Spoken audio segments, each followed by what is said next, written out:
From my perspective کہ prime minister صاحب بھی کہتے ہیں کہ یہ آئی ایم ایف کا آخری پروگرام ہوگا، اور انشاءاللہ یہی ہماری حکمت عملی بھی ہے، اور یہی خواہش بھی ہے، اور یہی پختہ یقین بھی ہے کہ انشاءاللہ یہی ہوگا، لیکن ہم نے اس کو کیسے آگے لے کے جانا ہے. So they are 3 things which are road to market. Exports, اور اس پہ بھی ہم بات کر سکتے ہیں کہ جی آپ تو ایکسپورٹ کمیونٹی کو لے آئے ہیں دا نارمل ٹیکس رجیم. ہاں، وہ اس لیے لے کر آئے ہیں کہ ایکسپورٹس پہ ٹیکس نہیں ہے، ان کی انکم پہ ٹیکس ہے، اور خدا نخواستہ کوئی اگر کمپنی لاس کرتی ہے تو کوئی ٹیکس نہیں انہیں دینا پڑنا. لیکن میں اس میں ایک ذکر کرنا چاہتا ہوں، کیونکہ یہ تالی دونوں ہاتھ سے بچتی ہے. ان کو ہم نارمل ٹیکس رجیم میں لے کر آئے ہیں، لیکن جیسے پرائم منسٹر صاحب نے وعدہ کیا کہ ان کے سیلز ٹیکس ریفنڈز میں کوئی جو ہے وہ ڈیلے نہیں ہونی چاہیے. تو یہ میں آج اعلان کرنا چاہتا ہوں کہ جولائی تک کے، جون اینڈ تک کے، آج شام تک کے جتنے ڈٹرمنڈ ٹیکس ریفنڈز ہیں وہ انشاءاللہ اگلے 2 سے 3 دن میں ساری ایکسپورٹر کمیونٹی کو مل جائیں گے. اب اس کا تخمینہ میرے پاس نہیں ہے، لیکن this will be north of about 50 billion rupees, کیونکہ یہ بڑا ضروری ہے کہ اگر ہم ان کو نارمل ٹیکس رجیم میں لے کر آئے ہیں، because that's the right thing to do in terms of horizontal equity, جو ہم نے ان سے پرومس کیا ہے کہ آپ کے جو ریفنڈز اتنے ڈیلے ہوتے ہیں we come through on those refunds. تو انشاءاللہ اگلے 2 سے 3 دن میں پرائم منسٹر صاحب کی ہدایت پہ and then as BAU process ہم ان کو یہ ریفنڈز دیں گے. دوسری ان کی جو ہے DLTL جو سالوں سال سے ان کو نہیں ملے، تو یہ بھی میں ان کو یقین دلانا چاہتا ہوں کہ انشاءاللہ ڈیورنگ دس فسکل ایئر اس میں ہم نے بجٹ میں ایلوکیشن رکھی ہے، تاکہ ہم ان کو یہ جو ان کے بہت سالوں سال کے جو ان کو DLTL میں نہیں ریفنڈز ملے وہ بھی انشاءاللہ ملیں، تاکہ وی ٹیک اٹ فارورڈ. FDI اس میں بڑی بات ہوتی ہے اس وقت، اوبیسلی سعودی عربیہ کی، UAE کی، اس میں کام سلسلہ چل رہا ہے. CPEC پہ بات ہوتی ہے. ابھی بھی لوگ بات کرتے ہیں بڑے بڑے پروجیکٹس کی اور بڑے بڑے انفراسٹرکچر پروجیکٹس کی. ہاں، اس میں سے 1-2 چیزیں ہیں، but primarily CPEC Phase 2 is about monetization of the infrastructure which we created. جو میں پرائم منسٹر صاحب کے ساتھ گیا اور لوگ بھی ہم گئے، this is about relocation of their industry here تاکہ اس کو ایکسپورٹ کیا جا سکے. And the last thing is international capital markets, اور انشاءاللہ اگلے سال میں we will access international capital markets including the panda bond. Agriculture اور IT یہ ہمارے گروتھ سیکٹرز ہیں. آپ اس میں کوئی سوال پوچھنا چاہیں تو آپ بالکل کر سکتے ہیں. PDL پہ بات ہو رہی ہے، میں بڑا اس پہ کلیئر ہونا چاہتا ہوں کہ PDL ہم بالکل اس کا اطلاق جو 70 کا ہم نے ہدف دیا ہے اس کا اطلاق ہم نہیں کرنے جا رہے. یہ ایک سیلنگ ہے جو رکھی گئی ہے.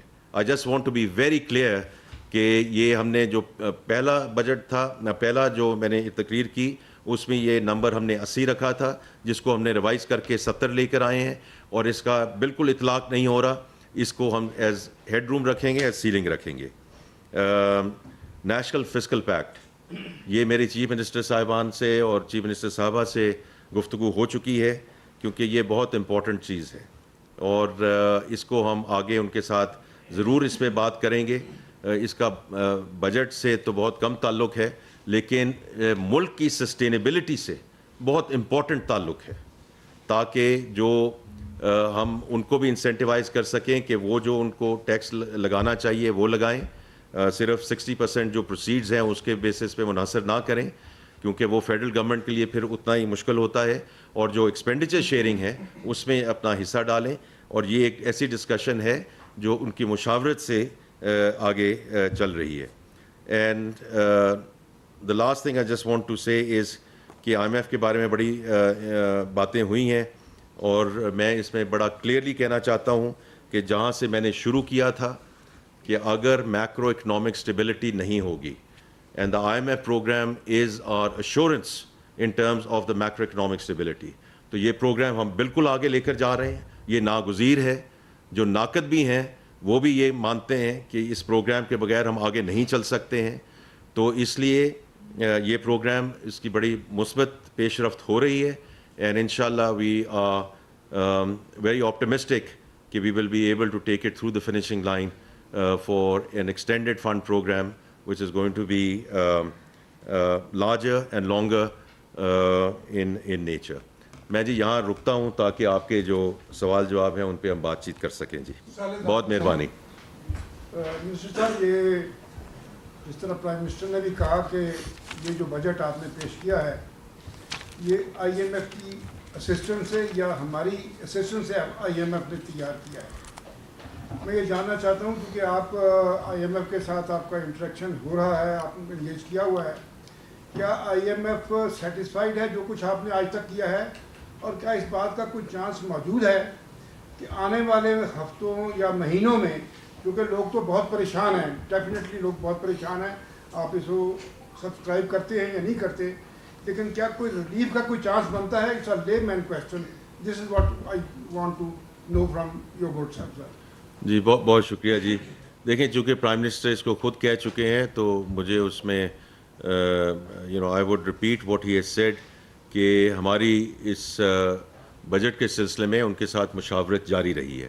کیونکہ یہ بار بار یہ سوال پوچھا جاتا ہے کہ جی آپ یہاں پہنچ گئے، اب پھر کوئی منی بجٹ آئے گا، نہیں منی بجٹ آئے گا. تو اس چیز کا کوئی فائدہ نہیں ہے کہ اگر ایک چیز we are very clear in our thought process کہ ہم نے اس پروگرام کو آگے لے کر جانا ہے تاکہ جو ہماری کرنسی اسٹیبلٹی ہے، جو ہمارے ریزروز ہیں، جو باقی ساری. دیکھیں سر مسئلہ کیا ہوتا ہے، کیونکہ بڑا آسان کام ہوتا ہے کہ جی اسٹیبلائزیشن چھوڑ دیں، گروتھ کی طرف چلے جائیں. ہماری اکانومی از امپورٹ لیڈ. یہ پہلے میں کوئی بہت بڑی پاسٹ ہسٹری کی بات نہیں کر رہا سر، یہ اب پچھلے 3-4 سال میں یہ ہو چکا ہے کہ ہم نے کہا جی چھوڑیں ادھر، ہم جائیں گے جی گروتھ کی طرف. Because you are import led, growth تو آپ کر دیتے ہیں 3-4 مہینے میں you run out of dollars and then you have to go back on your knees to renegotiate the entire programme. تو اس قسم کی جو ہے اس کو ہمیں اس سے تھوڑا سا پرہیز کرنا چاہیے، بیکاز کوئی بھی اس کا متحمل نہیں ہو سکتا. باقی جو آپ نے بات کی جی کہ جو پریشانی ہے، میں بالکل بات سمجھتا ہوں، وہ بالکل بات سمجھتا ہوں کہ یہ ڈفرینٹ سیگمنٹس پہ جو ایڈیشنل ٹیکسز آئے ہیں اس کی وجہ سے the stress that people feel, different segments feel, وہ اس کا بالکل empathize, I sympathize, بٹ اس کا جو تدارک بھی ہم نے کرنا ہے اور ابھی کرنا ہے. میں نے ابھی ایک ایگزامپل سر آپ کو دے دی ہے، کہ جو کچھ ہمارے پاس ہو سکتا ہے وہ تو کر دینا ان ٹرمز آف پروسیس. کہ اگر ہم ایکسپورٹر کمیونٹی کو لے آئے ہیں ان دا نارمل ٹیکس رجیم، تو جو ان کے ہم نے باقیات دینے ہیں وہ تو ہم دیں نا، جو ہمارے ہاتھ میں ہے. اس کا آئی ایم ایف کے ساتھ تو کوئی تعلق نہیں ہے. یہ تو جو ہم نے کرنا ہے، لاٹ آف تھنگز ہم کہتے ہیں آئی ایم ایف یہ کر دیا، ہم نے وہ کر دیا، فنڈ نے یہ کر دیا، یہ تو ہم نے کرنا ہے. تو اس لیے میں نے سوچا کہ آج یہ آپ کے سامنے موقع مجھے مل رہا ہے، میں اس کو اعلان کر دوں تاکہ کل آپ مجھے you can hold me accountable کہ آپ کل یہ کہہ کے گئے تھے. اور اس لیے میں یہ کہہ رہا ہوں because this is not on کہ یہ اتنی دیر لگتے رہیں، وہ فالو اپ کرتے رہیں. جو ان کے ڈٹرمنڈ واجبات ہیں وہ ہم ان کو واپس کریں اور ٹائملی واپس کریں. اور اسی طرح جی میں آپ کا سوال بالکل درست ہے، میں بڑا کلیئر ہوں جی انشاءاللہ. کیونکہ اس وقت جہاں تک انفورسمنٹ کا تعلق ہے، انفورسمنٹ سے میری کیا مراد ہے، جو ہماری لیکیجز ہیں، جو ہماری تھیفٹ ہے، جو ہماری کرپشن ہے، دیز گو انٹو ٹریلینس. میں پہلے بھی آپ کے اسی فورم میں ذکر کر چکا ہوں 2.7 trillion rupees in stock litigation.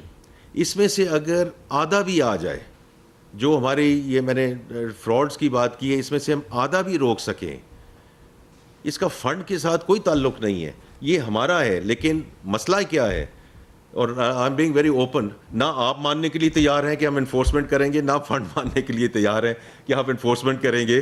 اور کیونکہ یہ ہمارا 70 سال کا تجربہ ہے، تو اب میں یہ صرف آپ کے سامنے یہ بات یہ کر رہا ہوں، لیکن ہوگا تبھی جب ہم کر کے دکھائیں گے. That I'm very clear that the actions have to speak louder than the words, other than the skepticism in this room and skepticism in other places, کہ وہ پھر ease of collection اور جو جہاں سے certainty of collection ہے ہم وہیں جاتے جائیں گے. اور اگر ادھر ہی جاتے گئے تو this will become even more untenable than where we are today. Scope of relief میں question تھا کہ scope of relief ہے down the line. بالکل ہوگا جی انشاءاللہ. جی کیانی صاحب. جی کیانی صاحب.